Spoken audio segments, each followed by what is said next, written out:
barang thrift ini benar-benar lebih gila daripada barang yang impor murah. Isi kontainernya yang 26.000 katanya itu adalah bahan baku. Tapi kenapa yang direlaksasi itu justru impor barang konsumsi? Kan aneh.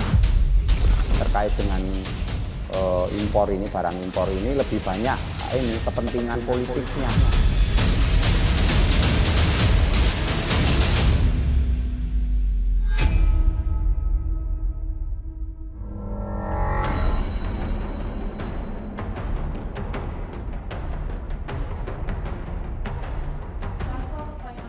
Awal Agustus lalu, Menteri Perdagangan Zulkifli Hasan memusnahkan barang hasil penindakan Satgas Impor Ilegal senilai 20 miliar rupiah. Ratusan karung balpres dan produk tekstil ini didatangkan dari luar negeri secara tidak sah atau ilegal. Barang-barang yang masuk kategori larangan dan pembatasan ini diimpor tanpa dokumen lengkap. Banyak sekali warga negara luar yang beroperasi, berusaha atau berdagang di distributor besar, di mal-mal besar, pusat-pusat grosir besar seperti Tanah Abang gitu, Mangga 2. Kemudian juga di pusat-pusat grosir di berbagai tempat juga kita akan survei, kita riset. Bagaimana warga negara ya, asing bisa menjadi bandar ya di tempat-tempat mal besar itu gitu. Dan itu secara terang-terangan.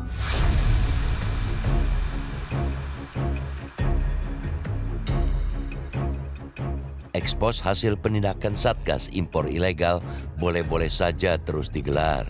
Pemusnahan barang hasil tindakan juga sah-sah saja dilakukan.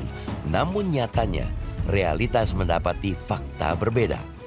Hingga kini, pakaian bekas impor yang jelas-jelas ilegal nyatanya belum hilang dari pasaran.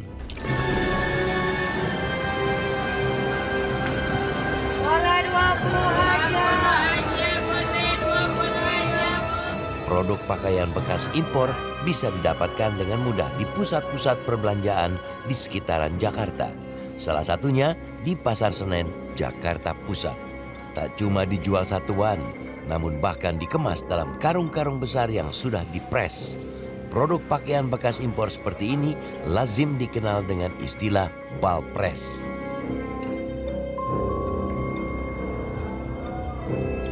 Untuk menelusuri seluk-beluk penjualan balpres, Realitas melakukan penyamaran sebagai pembeli. Di Pasar Senen, pakaian bekas impor dijual secara terang-terangan. Barangnya dijual per bal, mulai dari harga 8 juta rupiah. Tinggi rendahnya harga berbeda-beda tergantung jenis pakaian. Pakaian bekas ini didatangkan dari Jepang, Cina, dan Korea. Paling atasnya kalau misalnya kita itu yang di sepatu di sini, terus kalau dress ada di terus sepatu di sini Pak.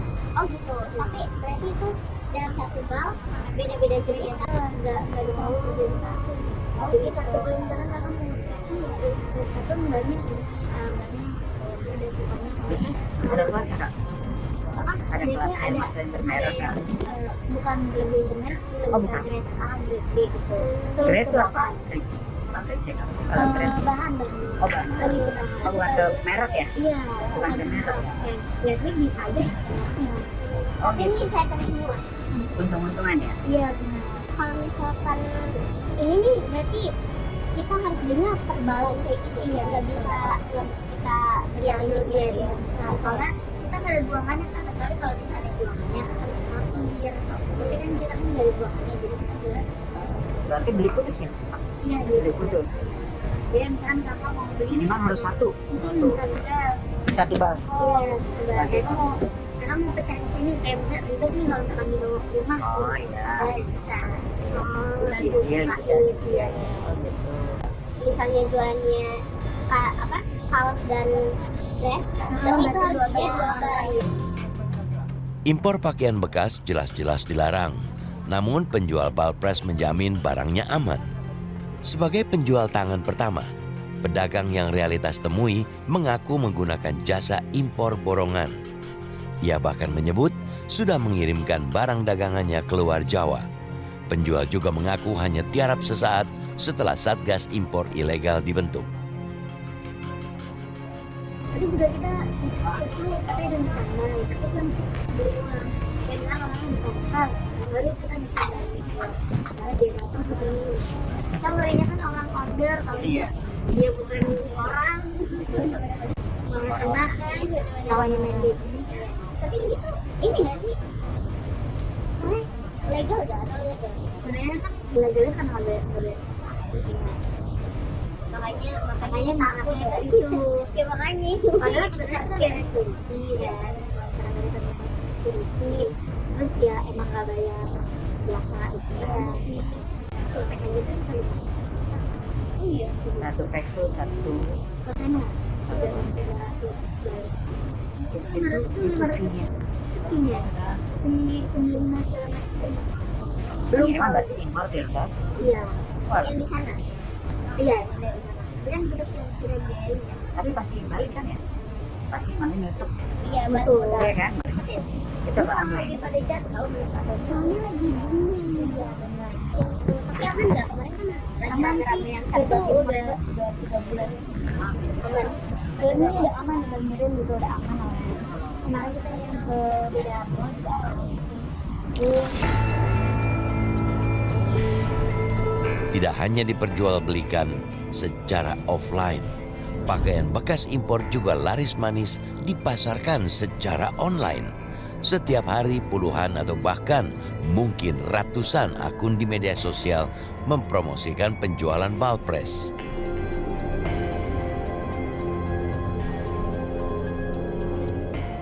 Tapi kan aku tetap harus bisa jualan kan? Ya saya pakailah perusahaan impor orang lain. Emang gue kenapa kalau impor pakai jasa orang?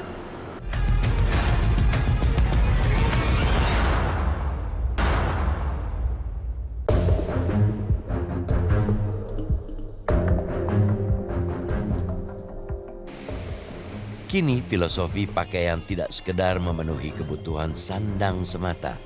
Pakaian sudah menjadi fashion yang terus bergerak mengikuti arus zaman, menjadi kebutuhan sehari-hari yang tak terelakkan.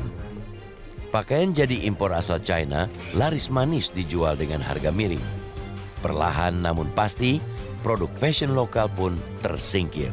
Sebab tidak hanya pakaian jadi baru, kini pakaian bekas impor juga menyerbu pusat-pusat perbelanjaan.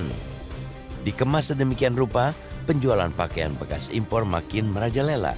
Padahal impor pakaian bekas jelas-jelas dilarang dan melanggar aturan. Penjualan Balpres juga marak di media sosial. Dari pengamatan realitas, beberapa akun yang menjual Balpres berada di wilayah Bandung, Jawa Barat. Pengiriman kita dari Bandung ya kak ya. Second baru kak. Second kak, kita menjual bal segel dari Jepang dan Korea. Nah, dari World Cup kak. Korea premium punya kakak ya. Premium ini kak, bukannya apa nih bos? Lazimnya, Balpres memiliki kelas-kelas tertentu. Pedagang menyebutnya dengan istilah premium dan campuran. Per satu bal biasanya berisi hingga 400 lembar pakaian bekas. Untuk Balpres campuran dibanderol mulai dari kepala 8 hingga 10 juta rupiah. Demam fashion murah impor menjangkiti banyak pusat perbelanjaan. Di Tanah Abang, Jakarta Pusat bahkan dibangun pusat grosir fashion online, Moist Trade Center, dengan mengusung tagline Guangzhou Trading. Diduga barang-barang dagangan MTC didominasi produk impor China. Nama MTC Tanah Abang bahkan disebut-sebut dalam rapat dengar pendapat Komisi 7 DPR RI dengan Asosiasi Pertekstilan Indonesia. Keberadaan MTC Tanah Abang dianggap turut merontokkan produk tekstil dalam negeri. Pusat grosir pakaian jadi. Dan kalau kita lihat di sana hurufnya bukan bahasa Indonesia, ada bahasa kanjinya. Dan di situ ada WhatsApp-nya tulisannya plus 86. Kalau plus 86 itu bukan nomor Indonesia, itu nomor China. Dan di sebelahnya ada WeChat, Pak. Jadi cukup komplit, mereka menyerang langsung ke market Indonesia. Dan masih berlabel bahasa Tiongkok dan harganya cukup murah. Barang jadi, pakaian jadi. Namun tudingan itu dibantah manajemen Moist Trade Center. Katanya, istilah Guangzhou Trading hanyalah bahasa marketing. Namun ia tidak menampik awalnya memang ditargetkan untuk menggait pengusaha dari China. Tercetusnya kemarin tuh kita mau coba mengajak beberapa pedagang dari idenya karena kemarin dari pameran di PRJ ada pameran produk-produk China.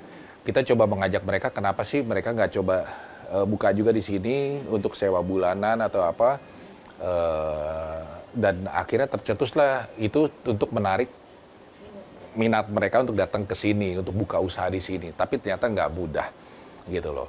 Nah, kira-kira gitu sih idenya. Sebenarnya awal idenya cuma hanya untuk itu bahasa marketing, tapi balik lagi tadi kayak Signet juga itu juga sama bahasa marketing. Inilah Maslin Nababan, pengusaha yang mengaku sebagai bunda UMKM ini kerap mengunggah konten bisnis fashion murah China hingga thrifting pakaian impor. Ia pun menyarankan pedagang menggunakan jasa impor borongan. Namun ia membantah tudingan menjadi biang kerok runtuhnya industri tekstil dalam negeri.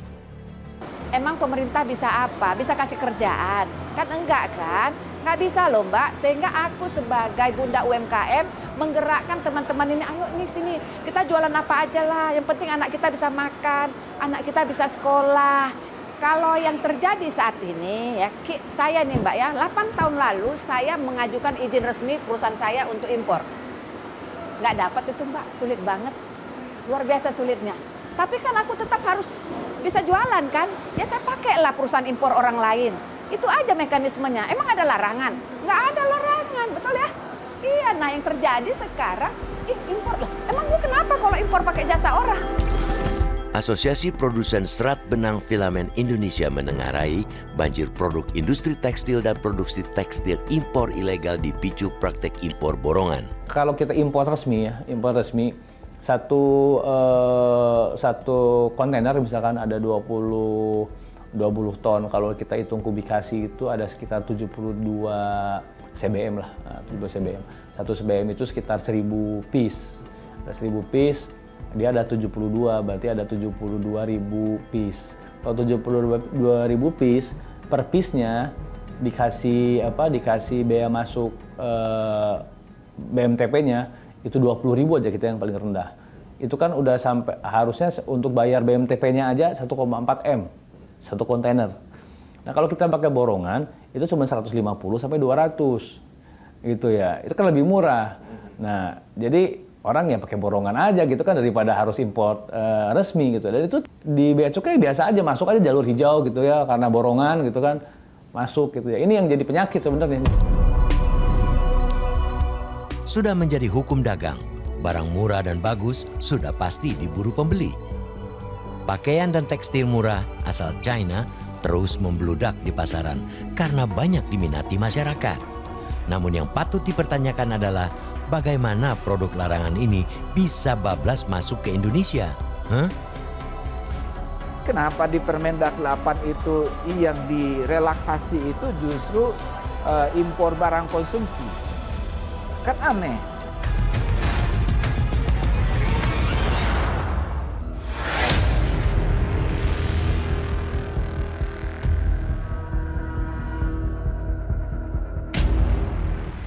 Produk tekstil murah impor terus membanjiri pasar domestik. Angka impor tekstil dan produk tekstil asal China cenderung naik dari tahun ke tahun. Padahal TPT termasuk kategori produk lartas. Asosiasi Pertekstilan Indonesia mengindikasikan impor produk TPT asal China jauh melebihi yang tercatat. API menemukan ketidaksesuaian antara data impor versi Indonesia dengan data ekspor versi China. Sepanjang Januari hingga Juni tahun ini saja, terdapat selisih hitungan sebesar 560,5 juta dolar Amerika atau setara 8,6 triliun rupiah. Nilai dihitung baru dari 3 jenis produk TPT saja. Kondisi inilah yang dikhawatirkan oleh Kementerian Perindustrian, sebab banjir produk murah impor dianggap memicu rontok industri TPT dalam negeri. Nah, ketika produksi industri dalam negeri tidak bisa bersaing dengan mereka, maka industri kemudian mulai mengurangi produksinya. Bahkan kemudian mulai mem-PHK karyawannya. Ya, dan itulah efek berantai dari Permendag 8 yang dimotori oleh Menko Perekonomian dan Menteri Keuangan. Di Permendag 8 alasan terbitnya karena ada penumpukan kontainer di pelabuhan, dan itu isi kontainernya yang 26.000 katanya itu adalah bahan baku. Tapi kenapa di Permendag 8 itu yang direlaksasi itu justru impor barang konsumsi? Kan aneh. Sungguh sebuah ironi. Indonesia dengan jumlah penduduk terbesar keempat di dunia tidak bisa memproteksi industri tekstilnya sendiri. Industri tekstil susul menyusul, tumbang satu persatu. Tidak kurang dari 15.000 pegawai pabrik tekstil sudah di-PHK dan dirumahkan. Gempuran terhadap industri tekstil dirasakan dari hulu ke hilir. Gelombang penutupan pabrik dikhawatirkan berimbas ke industri garment. Ini ya sudah ancaman ya, karena musiman itu kan ya biasanya harga tekstil naik, harga mori naik, terus kemudian turun, harga malam naik, itu turun. Kalau di dunia kita ya, itu musiman, itu sudah kita prediksi dan selama ini kita lancar-lancar saja. Cuman kalau tadi yang ambruk bukan harga tekstilnya, tapi pabriknya atau industrinya, ya ini ya patut kita khawatirkan juga. Karena bahan baku mori itu salah satunya ya kemungkinan dari pabrik-pabrik yang tutup itu. Meski meyakini sudah punya pasar tersendiri, tetap saja banyak pengusaha garmen kebat-kebit. Bila tidak ada proteksi khusus dari pemerintah, bisa-bisa posisinya tergilas impor baju bekas. Sumber lain mungkin selain barang-barang impor murah adalah barang thrift gitu, karena barang thrift ini benar-benar ini lebih gila daripada barang yang impor murah gitu, karena di setiap event thrifting itu kalau kita lihat orang bisa jual tuh 100.000 dapat 6 potong.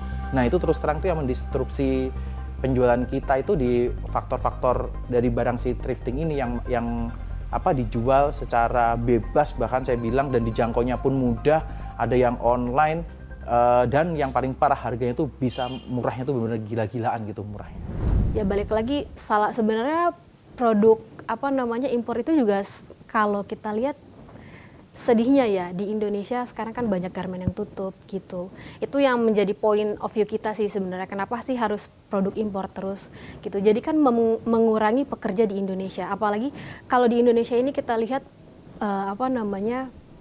garmen itu mencakup pekerja nomor 1 sebenarnya. Pengamat kebijakan publik Universitas Trisakti mengkritisi mudahnya bongkar pasang aturan impor. Hanya demi menuruti kepentingan segelintir kelompok, aturan ditarik ulur berakibat industri tekstil nasional babak belur. Saya melihat bahwa kebijakan terkait dengan impor ini, barang impor ini lebih banyak kepentingan politiknya. Jadi dan saya menduga ada pihak tertentu, ya entah itu ya pokoknya kelompok-kelompok tertentu, entah itu kelompok pengusaha tertentu atau yang mengait dengan birokrasi, kemudian mempengaruhi pembuat kebijakan. Misalnya pada kasus kontainer yang 27.000 itu, nah, di periode itu kan sampai hari ini kan nggak jelas itu kontainer isinya apa. Ya kan, kemudian terkait dengan apa dan dampaknya seperti apa kan publik juga tidak pernah diberi informasi, dan sekaligus juga publik tidak pernah dilibatkan. Apakah ini kemudian nanti akan mempengaruhi banyaknya banjir barang impor ya yang kemudian akan merusak industri dalam negeri, kemudian juga merusak pasar dalam negeri juga, itu nggak pernah ada ini. Banjir pakaian bekas dan produk murah impor sejatinya bukan soal tren fashion semata. Bukan juga soal turunnya daya beli masyarakat, tapi lebih pada keseriusan menegakkan aturan. Kalau aparat tegak lurus melakukan pengawasan, bukan hal mustahil industri tekstil nasional bisa kembali berdaulat di negeri sendiri.